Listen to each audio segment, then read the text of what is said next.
Kalau paruh waktu nanti diangkat, Bu. Diangkat paruh waktu ya dengan gaji sama sekarang dan diberikan nomor induk kembali. Ya, nanti tahun ini. Tahun ini Bapak Presiden tahun ini selesai semua. Dan nanti kalau daerah sudah punya uang, yang paruh waktu bisa diangkat menjadi penuh waktu dengan mengajukan formasi ke Kemenpan RI.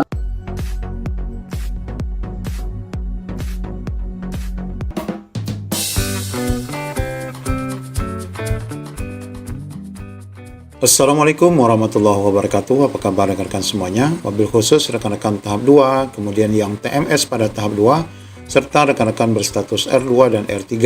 Di sini kita akan mengupdate informasi berkenaan dengan nasib rekan-rekan sekalian. Bagaimana nasib rekan-rekan yang TMS tahap 2, apakah nanti akan dapat dilanjutkan, serta rekan-rekan yang R2, R3, kapan jadwal pengisian DRH yang disampaikan BKN. Bagaimana info lengkapnya, ikuti video ini sampai selesai. Dari sini kita akan menyampaikan dua informasi. Pertama berkenaan dengan honorer TMS, seleksi administrasi, apakah bakal diberhentikan? Kepala BKN beri penjelasan. Ini khususnya bagi rekan-rekan yang kemarin TMS tahap 1, lalu mengikuti tahap 2, lalu TMS lagi, atau rekan-rekan yang benar-benar mengikuti tahap 2, namun dinyatakan TMS pada seleksi administrasi. Nah, sebelum kita jelaskan nasib rekan-rekan ini, kita akan jelaskan dulu berkaitan dengan rekan-rekan yang R2, R3.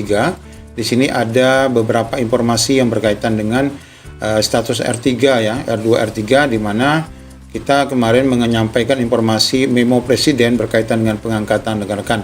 Namun di sini kita update informasi-informasi yang berkaitan dengan hal itu, di antaranya bahwa Pemda yang ogah usulkan pengangkatan P3K paruh waktu, maka tentunya BKN tidak akan terbitkan NI P3K. Kemudian kita lihat nanti kapan kira-kira pengangkatan paruh waktu, Kepala BKN beri jawaban. Kemudian kapan pengisian DRH nanti kita akan cek juga. Nah, di sini Bapak Ibu kita sampaikan dulu Pemda yang tidak mengusulkan paruh waktu ya, nasibnya ya. Peringatan bagi Pemda yang tidak mengusulkan pengangkatan paruh waktu. BKN memastikan NIP 3K paruh waktu tidak akan diterbitkan. Instansi pusat dan Pemda sebaiknya mulai mempersiapkan pengusulan P3K paruh waktu. BKN tidak dapat mengeluarkan perteknya untuk dapat diusulkan NIP. Dia menegaskan ini merupakan tahun terakhir ya dalam penataan ASN dari tenaga honorer, karena di tahun depan akan fokus pada penerbitan fresh graduate. Di mana nasib rekan-rekan ini tergantung pada tahun ini, karena sebagaimana disampaikan Kepala Pan-RB, Menteri Pan-RB Bu Rini, bahwa Presiden Prabowo menginginkan untuk tahun depan itu sudah seleksi sebagaimana biasa ya, sistem persaingan.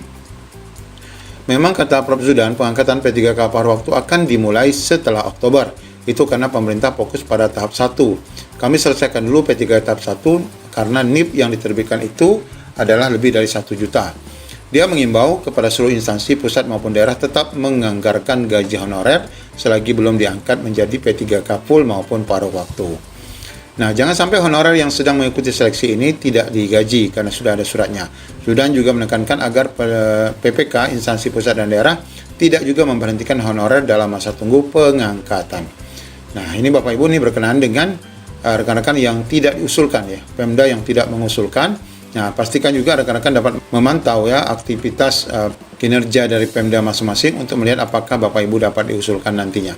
Kemudian Bapak Ibu, kapan pengangkatan P3K paruh waktu ini, BKN berikan penjelasan juga bahwa hingga saat ini masih banyak honorer database BKN yang mempertanyakan kapan P3K paruh waktu dilakukan. Diketahui P3K paruh waktu menjadi jatah honorer database BKN yang telah mengikuti seleksi tahap 1 ya, yang tidak mendapatkan promosi atau gagal.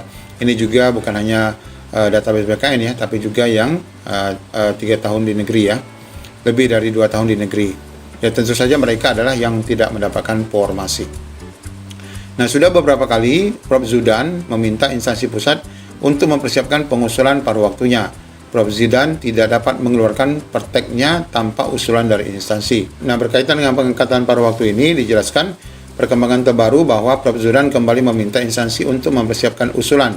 Instansi pusat sebaiknya mulai mempersiapkan pengusulan paruh waktu. Ya, sebagaimana dikatakan tadi, pengangkatan P3K paruh waktu akan dimulai setelah bulan Oktober. Alasannya karena mereka masih fokus pada P3K tahap 1 yang tenggat waktunya adalah sampai dengan Oktober 2025. Jelas ya Bapak Ibu, berarti kemungkinan terbesar berkaitan dengan pengisian DRH ini juga baru akan dilakukan setelah bulan Oktober atau selesainya P3K tahap 1. Jadi tidak menunggu P3K tahap 2 karena P3K tahap 2 juga tidak akan selesai pada Oktober 2025 ini. Nah, dijelaskan di sini kapan DRH P3K paruh waktu. BKN sudah meminta instansi untuk mulai mengusulkan P3K paruh waktu. Prof. Zudan mengatakan pengusulan P3K paruh waktu harus segera disiapkan karena 2025 sudah yang terakhir. Namun pernyataan ini hanya bersifat lisan dan belum ada surat edaran resmi. Ketua Asosiasi Pegawai P3K Nurbaiti mengatakan instansi terutama Pemda membutuhkan kejelasan soal pengangkatan ini. Ya, artinya ditunggu ya edaran BKN-nya, karena jika tidak, rekan-rekan ini tidak akan jelas ya kapan lini masanya. Nah, kemudian Bapak Ibu, berkenaan dengan rekan-rekan yang TMS pada seksi administrasi ini, nah apakah nanti akan diberhentikan? Di sini juga dijelaskan bahwa honorer TMS alias tidak memenuhi syarat seleksi administrasi P3K tahap 2 ini was-was ya bakal diberhentikan pemerintah daerah. Miris, cukup banyak honorer K2 dan non-ASN database yang ternyata masih TMS ya pada P3K tahap 1 dan tahap 2 kemarin. Nah, nasib rekan-rekan ini bagaimana? Tahap 2 juga TMS, apakah kami akan diberhentikan? Nah, keluhan ini juga disampaikan oleh beberapa honorer dari Sulawesi Selatan. Nah, mengenai masalah ini, Prof. Zudan menegaskan status TMS itu dilabeli Pemda ya, Pemda yang memberikan TMS. BKN tidak memberikan status TMS saat seleksi administrasi baik tahap 1 maupun tahap 2. Jadi ini memang TMS ini oleh Pemda ya. Nah, itu memang jadi problem daerah. Dengan TMS itu honorer tidak bisa ikut seleksi P3K. Sedangkan syarat mendapatkan NIP baik P3K full maupun paruh waktu itu harus dites dulu. Nah, apakah honorer ini akan diberhentikan? Prof. Zudan mengatakan tidak boleh ya ada pemutusan hubungan kerja karena masih proses seleksi. Nah, jadi walaupun rekan-rekan ini TMS, ini katanya tidak boleh ya diberhentikan. Zudan juga menegaskan agar PPK tidak memberhentikan honorer dalam masa tunggu pengangkatan P3K. Pemda juga tidak boleh memberhentikan selama proses seleksi P3K berlangsung, sekalipun mereka sudah dinyatakan TMS.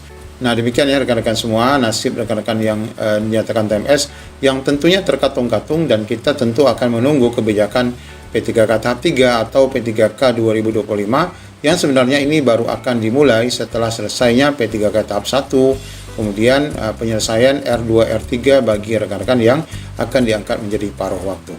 Demikian, Assalamualaikum warahmatullahi wabarakatuh.